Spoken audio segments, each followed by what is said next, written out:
অবস্থায় আমার ছেলে বাবুর সময় আমার পেটের আকার খাড়া ছিল, মানে উঁচু ছিল নাকি গোল ছিল, ছিল, কিরকম ছিল, পেটের এই আকারটা ধরনটা কেমন ছিল, সে বিষয়টাই আজকে আপনাদের মাঝে ক্লিয়ার করে থাকবো। হ্যালো ভিউয়ার্স, আসসালামু আলাইকুম, welcome back to my channel. তো ভিউয়ার্স, ভিডিওটি শুরু থেকে শেষ পর্যন্ত দেখে নেবেন। তো সাধারণত আমি আপনাদের উদ্দেশ্যে একটা কথা বলবো, আর সেটা হচ্ছে গিয়ে আপনারা পুরো ভিডিওটি দেখে তারপর কমেন্টস করবেন। তো আমি আপনাদের উদ্দেশ্যে বলতে চাই যে ১ম সন্তান হবার পর আমি মনে করি, যেটা আমার দ্বারা আমি ফিল করেছি, ১ম সন্তানটা আমার মেয়ে ছিল। আলহামদুলিল্লাহ। তো ১ম সন্তান হবার পর শরীরের যে একটা আকার আকৃতি থাকে সেটা মনে হয় পরিবর্তন হয়ে যায়। এমনিতেও ছেলে-মেয়ে হবার পর একটা মেয়ের বা একটা মায়ের শরীরের অনেক কিছুই এলোমেলো হয়ে যায়।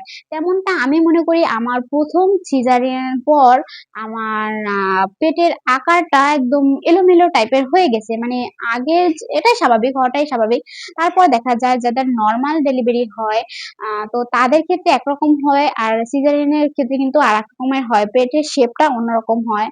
আ তো আমি তখন থেকেই মনে করি আমার পেটের শেপটা তখন থেকেই নষ্ট হয়ে গেছে বা আকারটা নষ্ট হয়ে গেছে।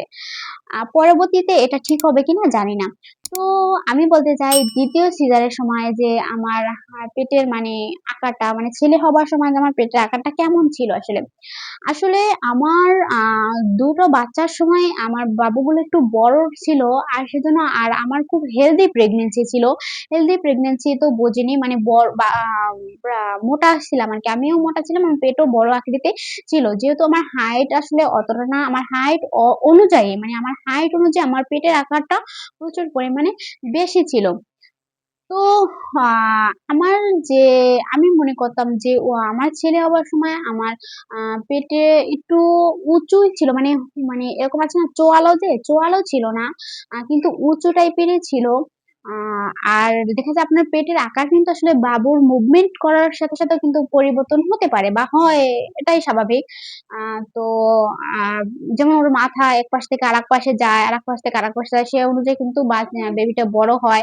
সে অনুযায়ী কিন্তু পেটের আকারটার পরিবর্তন হতে পারে। তো আমারটা আ বেবিটা শুরু থেকে উল্টো ছিল। তো শেষের দিকে আবার ঠিক পজিশনাল ছিল। তো পেটের আকারটা মানে কি বলবো? একদম যে পেট না, ওরকম আসলে ছিল না। একদম এরকম হয়ে এরকম টাইপের হয়েছিল। কিন্তু একেবারে চোয়ালো, মানে একেবারে এরকম এরকম নিচ থেকে বরাবর যে এমন ওরকমটা হয়নি। অনেকের পেট দেখছি অমনও হয়। একদম মানে কি বলে, চোয়ালো হুঙ্গা টাইপের যে ওরকমের থাকে। জানি না, একেক দিকের ভাষা কিন্তু আসলে একেক রকম ভাষা। আবার মাইন্ড করবেন না কেউ প্লিজ। আমার ভাষা আমি বলতেছি। তো ওরকম না, একটু উঁচু টাইপের ছিল। আর আমি মনে করছি আমার প্রেগন্যান্সি, মানে ছেলে বাবু কনসেপ্ট করার আগে দেখো আমার পেটটা সাধারণত কেমন জানি নাভির কাছ থেকে একটু মানে হালকা একটু উঁচু টাইপের আমার মনে হতো। মানে কেন জানি না, সিজারের পর থেকে আমার ওরকম মনে হতো যে আমার পেটটা একদিকে একটু উঁচু টাইপের, এমন মনে হইতো। আ তো হয়তো পরবর্তীতে যখন পেট একদম চবড়ি কমে যাবে তখন হয়তোবা ঠিক হয়ে যাবে, বা আ এখন এইজন্য সিজারের জন্য এমনটা হতে পারে। তো আসলে এরকমের পেটের আকার দেখে কি বা পেটের পরিবর্তন থেকে কি কখনোই কি ছেলে-মেয়ে এগুলো বোঝা যায়? আসলে কিন্তু না, কখনোই এইসব ধরনের আকার আকৃতি দেখে কিন্তু বোঝা যায় না যে ছেলে হবে নাকি মেয়ে হবে। তো আপনাদের মাঝে একটা বিষয় শেয়ার করি, আর সেটা হচ্ছে আমার শাশুড়ির, মানে আমার হাসব্যান্ডরা ৫ ভাই। আ তো আমার শাশুড়ির ৫ টা ছেলে হওয়ার অভিজ্ঞতা আছে। তখন আমার মেয়ে যখন পেটে ছিল তখন সে আমার বলত পেট দেখে যে তার মনে হতো নাকি আমার ছেলে হবে। আসলে কিন্তু তখন আমার মেয়ে হইছে। তো সে তার ৫ টা সন্তান হইছে ছেলে। তারপরেও কিন্তু সে আমার পেট দেখে তার কিছু তো অভিজ্ঞতা ছিল।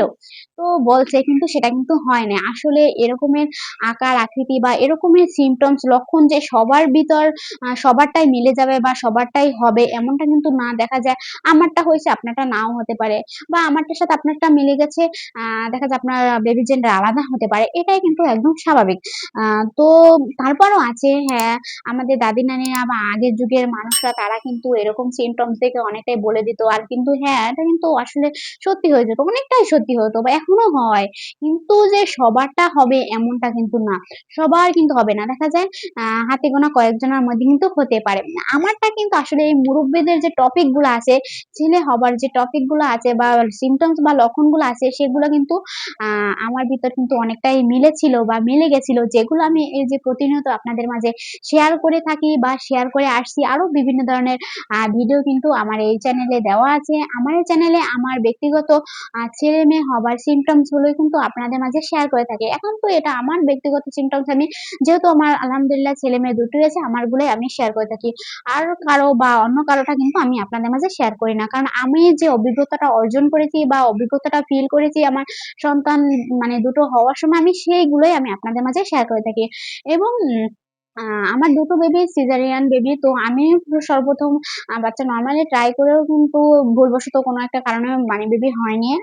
সেটাও লং একটা কাহিনী আছে আপনাদের মাঝে পরবর্তীতে শেয়ার করব। তো আমি বলতে গেলে কি যে আমি নরমালে হবার যে কষ্টটা সেটা এবং সিজারিয়ান কষ্টটা সেটা দুটোই পেয়ে আসছি।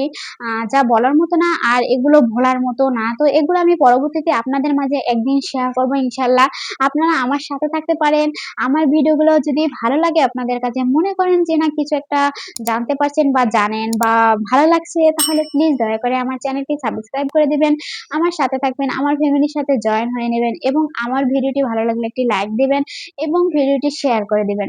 আর যদি আপনাদের কোনো বিষয়, কোনো কিছু জানার ইচ্ছা থাকে অবশ্যই কমেন্টস করে জানাবেন।